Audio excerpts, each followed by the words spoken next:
Good evening and welcome to Crosstalk. And this is the program where we bring the cross to the talk and we talk about things from a godly perspective. Today, a politician and a Christian, are those the same person?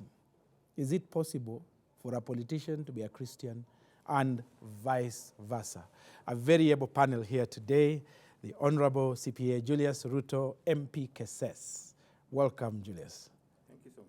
Thank you very much for coming. And we have Judy Achieng, Program Officer at Siasa Place. Karibu sana. Good to be here. And thank you for your time. Is it possible for a politician to be a Christian or a Christian to become a politician? Thank you so much, Reverend Tom. And I'm happy I'm dealing with a reverend, a man of God. And before you, I see a Bible. Yes. And we have to agree together. Exceptional of the negative politics of the day, driven by personal interest, individualistic. The entire Bible is all about politics, because politics is policies. Look at generation after God created the world. The way he chose leaders, the way he commanded followers to follow. We have Abraham, we have Moses, especially Moses led in a political way the children of Israel. At some point, his policies, he got hungered. God raised another man called Joshua. We come to Judges, the book of Judges. It went to a level a woman was appointed, Deborah, to look at it. You come to the historical books, the 12 historical books from Joshua, Ruth, Judges, every person up to Esther, the way Esther was used to lure favor for the children of Israel through the king. It's all about politics. Now let's talk about the book of Kings, First Kings and Second Kings. Purely politics. Even when God said, have you decided now we go the leadership of kings than the way I chose myself? Then now quarter points. If you look at all those books, all those prophets, it's all about politics. You're saying the Bible has no problem with politics? I'm saying It's purely political. politics is about leadership and policies. Yes. It depends from which angle you're looking at it. So that we need to demystify this thing from the point of view where Christians are negating their responsibility, they are abdicating their responsibility of ensuring they have the right leadership with good morals from the point of view of Christianity. But because of that negative, we have negated, we have let it go for the wrong people, wrong minds, the people who have no hope, who doesn't know God, to be the one deciding for them. And at the end of the day, they live within that leadership, a frame of 5 years. Okay. As Christians, they will still visit a member of parliament. They want to meet the governor for roads to be done, for all this to be done. And then in the long run, for Arambes to be done. Then you even sometimes want... I'll come back to you. Yeah, I'll come back to you because you're in the nerve center. You're in the nerve center of politics. The point I wanted to put before I allow my sister to say, Yes. Reverend, even from this discussion, Yes. let us put the right perspective Okay. for our viewers. Politics and church, politics and God. The founder of politics is God himself. Okay. Thank you. I appreciate that. Judy, is it possible for a politician to be a Christian and vice versa? Yes, of course. Uh-huh. Because I believe Christians need to be involved in political activities. First of all, because we serve a God who cares passionately about his world and consequently how it is run, right?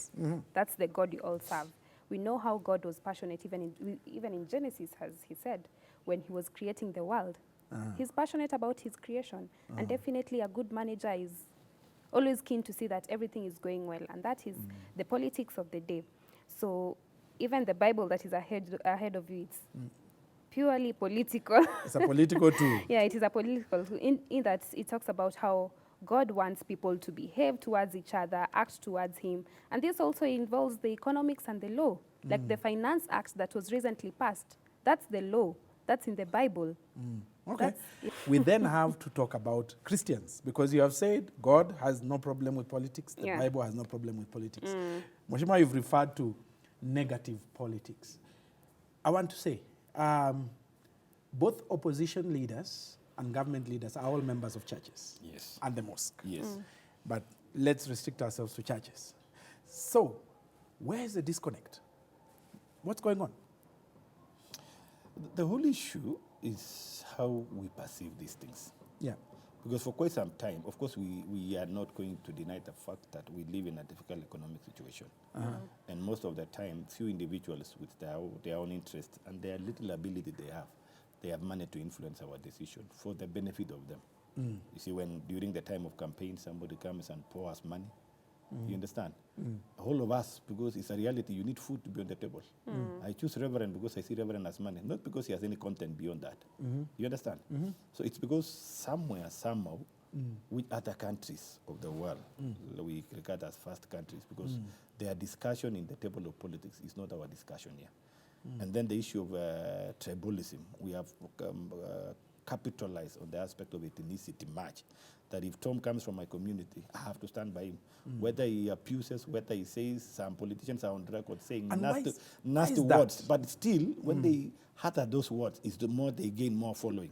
There are politicians who have confidence on a microphone to say words that you cannot say in front of children, but it looks like our society has changed in a manner that they desire to have those people who talk the way they talk, unlike the conservative people who want to grow the social aspect of our people. Where is the disconnect? Where is the disconnect between this politician who is a faithful member, and you know I have them in my congregation. Yeah. Maybe before I give my you sister, know, I'll and give then my sister you to have this politician. You very tribalistic, very toxic. You are Reverend. Yes, I am. I want to see your church program. Yes. How you planned, schedule the year. Do you have a time to discuss politics in your congregation? We have governance as part of the message. Yes, we have a governance. Then a series on governance. Blessed are you. Yes. But most of the time, our religious has been teaching us to desist from politics like this evil. To an extent, even some churches doesn't even welcome political leadership like us, even to participate in their church functions, because we are politicians. And by virtue of politicians, you seem to be devilish. So the church has discriminated against you. And these are the spiritual leaders. Okay. So we need to go back to the foundation. Where are we teaching our youth? How are we teaching our children? How are we teaching our members Socialization on the aspect of governance and good politics for the purpose of management of resources that they are scarce in nature? Judy, you're itching to jump in. In as much as we have seen some churches kind of discriminating politicians from joining their churches, we've seen some politicians misusing the pulpit. We've seen them using the pulpit as a tool to attack other politicians. We've seen them do campaigns in churches. It is wrong for the church to allow politicians to use the church as a tool for politics. You Why come is that? in as a congregant. If you give a microphone to a politician, Yeah. you are not in charge of what they are going to say. So how do you stop that? Do you expect them to preach? Of course, they have to talk about politics, but not the politics of attacking each other in church. It has been used as a place for, what is it called? Watu wanajibiana kwa kanisa. There was a time it was bad. We knew that Sundays, whenever these politicians go, they're going to respond to the other altercation by the other politician. I think in as much as they also deserve a chance to go to church, to preach their politics, to lure their supporters, sometimes you also just need to be sensitive enough and realize that you are in the house of God. Fair enough. Yeah. Let me ask the pertinent question here. The pertinent question is, where is the disconnect? So this person is a very devout churchgoer. Born again. Yeah. You have no doubt about his walk with the Lord. But then they get into the political space and they become someone else. They say things they shouldn't say. Where's the disconnect? It throws back with the way we started. Yeah. But believe you me, at least for now, when the church has begun to open doors to accept the leadership from the political point of view coming and partnering together. Yes. And tailoring now programs to inculcate the good values of good governance. Yes. Believe you me, the politician of today and the politician of tomorrow will be different. Because for a longer time, as I said, we created a big rift. And this person knows nothing. He watu waendangi kanisa. Waki wengine wanaenda. You talk what the Bible says, out of the abundance of the heart. Yeah. So the mouth speaketh. So most of these people, it's not because they are politicians. It's because of their character. It's because of their individualism. So that's what I'm saying. If we now begin to embrace and develop leadership from the church, even in the current parliament, I can say, because I saw the other day we were doing the parliamentary prayers, and you will appreciate most politicians are embracing the spiritual aspect. Correct. Me, I'm a Christian. I was brought up from Christian foundation, from Sunday school up to now. Yes. You will, even if I don't brag, but if you're able to catch some clips of mine ever or have come, you can easily tell the person who has a word in his heart from what he speaks. Yeah. And you can tell the other person who has no word. But at the end of the day, all of us, we are products of election. You understand? Okay. So if you prepare these young people as reverend in your congregation to participate fully in election and give them what they need to look at, I'm sure that politician who has nothing other than the insults from the belly will not be chosen. And the No. right people will be chosen. And if we go that progressively, tomorrow will be better than today. Mheshimiwa, we have a compound problem in the country.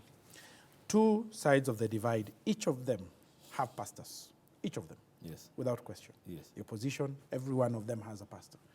The government, every one of them has a pastor. Now, the government is trying to collect taxes. The opposition has said we are going to the streets and we are going to make sure this thing doesn't happen. The country has become polarized. Where is all this coming from? How are we still Christians when all this is happening? And I'm not asking a simplistic question. I'm getting you. Yes, because you've referred to negative politics. So I want you to tell us. And Judy, feel free to jump in. All right. Thank you so much, Reverend. You are right in asking a valid question at a time where we are. But first of all, let me put it this. Payment of tax is mandatory. And it's there, it was there, it will be there. There was a case when Jesus was asked by Pharisees, what do you say about payments of tax? Which one should come first? And Jesus says, give Caesar what belongs to Caesar. It was in law, same as the Finance Act, which guides, provides measures and mechanism of collecting and raising revenue to finance the government of the day. But because of competition, in politics is all about competition. The only aspect that we need to pray God hard, you and I and all of us, we need to pray God, is the aspect of acceptance. Accepting results. Acceptance. Do you think if Azimio accepted results, we would not have demonstrations? It would be now on checks and balances. But if you look at this, look at their speeches prior to 2022 election, during the handshake government. It is on record. The issues of housing levy, Honorable Raila Odinga was on record saying this is the direction to go. President Uhuru Kenyatta, who is the leader of the Jubilee, in quote unquote, I see Jubilee is now two. We have Jubilee of Sabina Chege, we have the other one, Yakubeba Masufuria. But they were speaking the same message, asking Kenyans to pay tax, saying that it is now ripe after 60 years of independence. It is ripe we consider the issue of housing for our Kenyans, the best environment to live, affordable housing. So it's a government policy. This current administration, by virtue of good practice, and looked at good policies that were initiated in the previous administration that have really issues, pertinent issues for Kenyans to be addressed. They adopt that policy and progress with it. The problem is when the body must change. Now, it was right last time, but now since it's somebody else in leadership, it certainly changed to be the wrong thing. And because, listen, Yes. and I want to ask Kenyans and viewers that at least we have Kenyans who are matured. Yes. It is right time to choose the right thing from the worst. We can separate the chaff from the grains. I want Judy to jump in here. Judy, I want you to tell us, why do politicians say one thing in one season and then completely disavow it? You know, just whoop, flip. Why does that happen? It happens because they know that they speak to an audience who is only pleased by what they hear. The housing levy, I'm not sure, but I read on some article that it was on the manifesto of the Kenya Kwanza government. The Kenya Kwanza government was voted by the majority. So it is also the citizens' mandate to try and get this information, go through the manifestos. And what we need to do as young people is also find ways of engaging, because you cannot engage without the knowledge. So politicians are very smart. They know we are not listening. They know how to appeal. Are you saying politicians know we are not listening and we are not reading? Yeah, you're right. They know we are not reading. You're right, but they Reverend. know we enjoy whenever they say nice things. So we to love us. to go to rallies and listen to commentators. Everyone says something that's appealing to the next person, right? So that's what they do. They say things that are appealing to Mwananchi and have other things on paper. And whatever is on paper is whatever is supposed to be implemented during the tenure. We need to be involved in the right ways. Informed and involved. Informed and be involved. You can't be involved without being informed. Okay. So we need to sort this information. We need to have an audit systems as Wananchi. I'll cut you there. Yeah. We're taking a break, and things are getting hot here. A politician and a Christian. Where did we lose our values?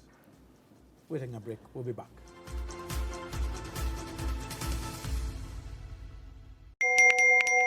We are living in a lost and broken world, constantly bombarded by messages of hate and atrocities.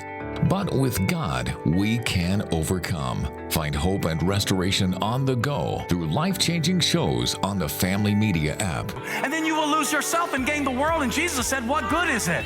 Get to stream Family TV and Family Radio 316 straight from your phone. Catch up on a show you missed or create video streaming playlists by saving and watching videos from our huge variety of shows at your own convenience. Download the Family Media app, available for all Android and iOS users on the Google Play Store and Apple Store respectively. Family Media, keeping Jesus on the airwaves.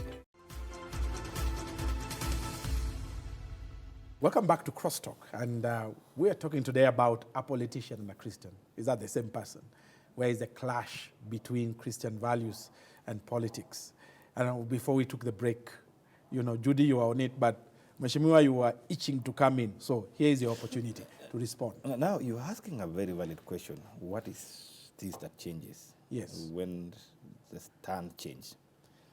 And it's enough to tell Kenyans, Yes, what Judy is saying, young people, old people, women, and everybody, to not ever judge somebody from what they say. These people are about themselves. It's a clear description and demonstration of self-interest. Politician is all about me, not you. Yeah. If it was about you, things will be changing now. I'm not denying the fact that even the current administration, by virtue that I am inclined to the current KK government, but they are not perfect, and they require somebody else to keep checking and balancing on them to stick to the right moralities and prudence of use of resources for the purpose and the betterment of Kenyans. But has taken ground as if we are not caring about the lives of Kenyans. The economic situation in Kenya now is not all about Kenyan problem. All the whole world are struggling. They're in depression. But if you look at the approach of the whole world, it's different from where Kenya is. It's like today, I want to succeed by ensuring I praise you much, not knowing that the more I praise you as a reverend, I'm also oppressing the followers behind you. So we should have leadership that cares for us and not myself. and that's pertinent.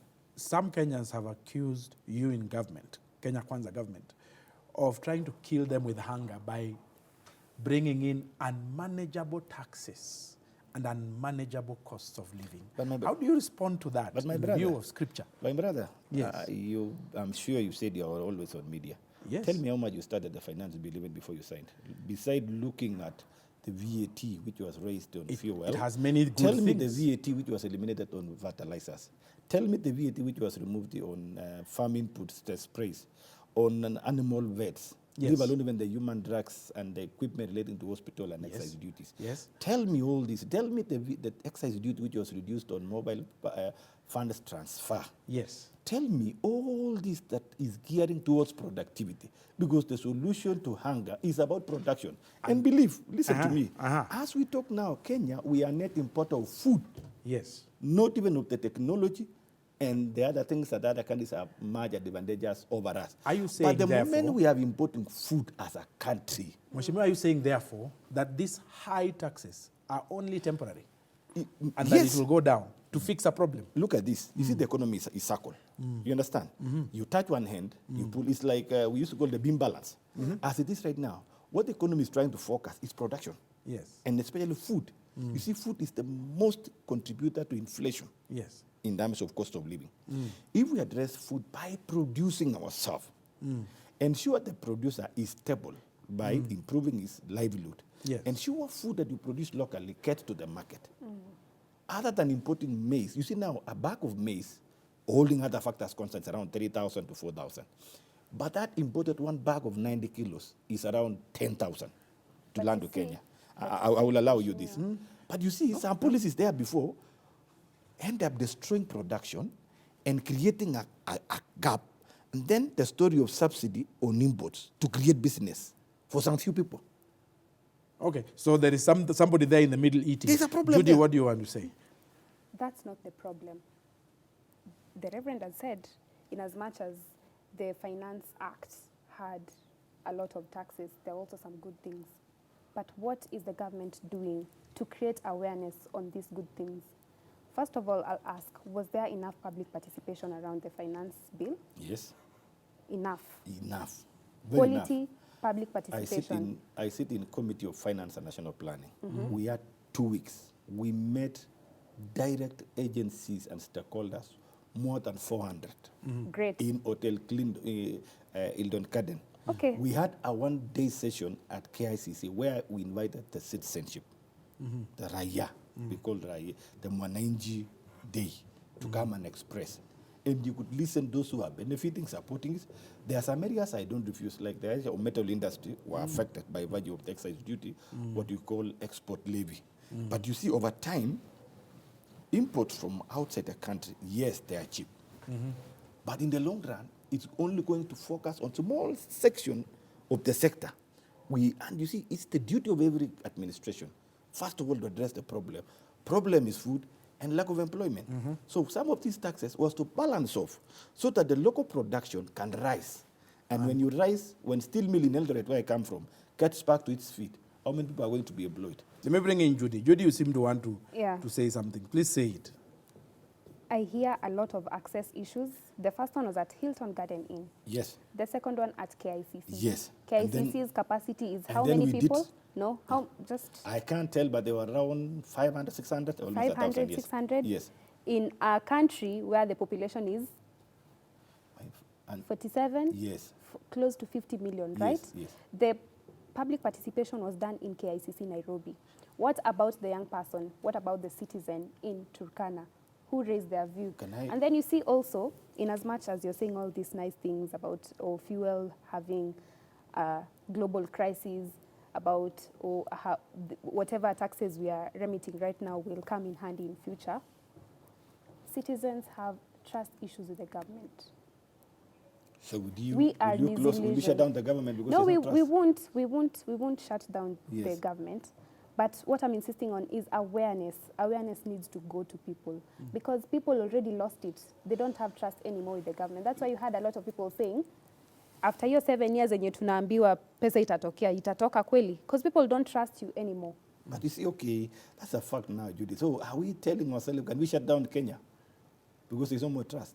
No. And you see, it's government not about is a shutting perpetuity. down, And I'm listening. but the government I'm getting doesn't you. need to play I also want us ego to talk. issues. I want us It's also, okay, it's okay, it's okay. I want it's us to fine. talk also to the citizens where you want to defend and tell them, for once, let's be candid to ourselves. You understand? We had an opportunity to elect people. You chose to elect Reverend Tom, knowing well that Tom is not trusted. You never participated in these campaigns. I'm sure most of these people who are complaining, they are only good in That's the handling problem. of this one. It's okay. And listen first, like for this one, finance bill, serious sponsors was done. Like for my case, even in my constituency, I had the occasion to sit with people and ask them, tell us and give us an option. Because there was a negative campaign that was driven by opposition against the housing levy, a start of it, isn't it? In 2020. So when opportunity came, and so Kenyans' approach was elicited, you know, all of a sudden Kenyans' emotions were turned. But when we went down, like for my case, I went down back to my constituency, same, and they demonstrated there, even you could see even in media. After listening to people and reading the whole finance bill, where you think you don't want, tell us what is another option you want. The two sides are all Christians. Yeah. They each have a pastor. How do we bring sanity to the politics? Because the problem is the politics, not necessarily the policies. The policies are sound. As you have explained them, they are sound. They are painful, yes, but they are sound. How do we cure the politics? I don't want to go the dialogue way because I'll hear stories of, faith without justice. Righteousness and justice go hand in hand. Yes. But I was going to give my point on a Christian perspective, and mine is an appeal to young Christians to try and get involved. Try and find the issues in your communities that need to be picked up on. Follow the right legislation roles, the right routes of legislation. Find out who is doing what in your communities. How can you be able to help build a community around yourself? Because siasa ya huku juu iko mbali sana. Siasa inaanzia huku chini kwa ground. Okay. Like your MCA, your MCA has direct contact to you more than the president does. The president actually gets a report uku chini. But we tend to focus on national politics and forget the actual politics that touches us uku down. Let me give you a hypothetical situation. Assume you are the one pastoring President Ruto and Honorable Raila Odinga. What would you do to help them come to a place where the political environment is toned down? How would you do that? First of all, there is a lot of discussion that surrounds there. One of the issues is what my sister has brought about. Yeah. Citizens' enlightenment or Yes. civic education. Because we have a problem where most Kenyans we don't care. Those who know, the professionals doesn't want to participate in it, because this would have been the right people to assist us. So the people who follow now news every evening are the local citizens, and they want to listen to what politicians are saying, not what it should be. Now, you bring up the question of Raila and Ruto. First of all, I want to ask a question. Do they have the same function to do together? No, they don't, but they have the same faith. Do they have the same mandate to do together? No, but they have the same faith. What happened How to sure Paul? are you? What happened to Paul and Barnabas? This is by their confession. What happens to Paul and Barnabas? They agreed to disagree. Thank you. So we your are- advice... We are in that point. My advice is this. Let the person who has been given mandate to execute the vision, the manifesto, and the trust Kenyans have given by raising their taxes for development do the work. And I want to request my boss, let him go back to the manifesto. He gave Kenyans food security. We should be now telling us how far is he going. Issues to do with universal health care, to do with education. Let him break down the budget that he brought to Parliament. We are now approved the appropriation bill, and tell Kenyans what is he going to intend to work. Can the ministers get down to work? Even right now, let me be frank. Some of the CSS I'm seeing engaging in politics is not necessary. Judy, your closing comments. I'll finish the way I started. All Christians are political, whether they realize it or not, but especially when they don't realize it. Yeah. Okay. And they vote directly or indirectly. Your closing comments. Thank you. I also want to, because from our discussion from the point of view of Christian and politicians, Yes. it's high time we need to awaken our spiritual leaders. Please take your position and help your congregation. We say almost 80% of Kenyans are Christians. So all these voters are Christians. Let them participate in political decision. A vote is crucial. And in any case, you choose to go to the polling station or remain at home, all of you are voting. Not Because- voting is also voting. And the winner It's is voting. everybody's winner. And the winner is everybody's winner. Okay. Because the winner is decided at the ballot. I want to finish by this, that look for laborers in the book of Kings. When there was famine in the land of Israel, there were laborers, they were excommunicated from the community by virtue of being laborers. And there is this neighboring country who they fight together, but there is food. And they decided, rather than us dying here, we rather die there. And they changed the story. That is where we are. Let's believe on those who are carrying mandate and hope, and they have decided to go ahead for all of us, and let us support. That is where we are. Honorable CPA Julius Ruto, MP Keses, thank you. Thank you. Thank you for your insights, and thank you for your time. Thank you. Judy Achieng, thank you very much indeed for your advice and for your insights. Well, viewers, this has been Crosstalk. We were talking about a politician and a Christian. I hope it is clearer that a politician must be a Christian, and a Christian must be a politician. The values that govern politics are biblical values. May God help you to hold your politician to account. You make sure you're informed, and then you're involved. Until next time, God bless you. Have a great week.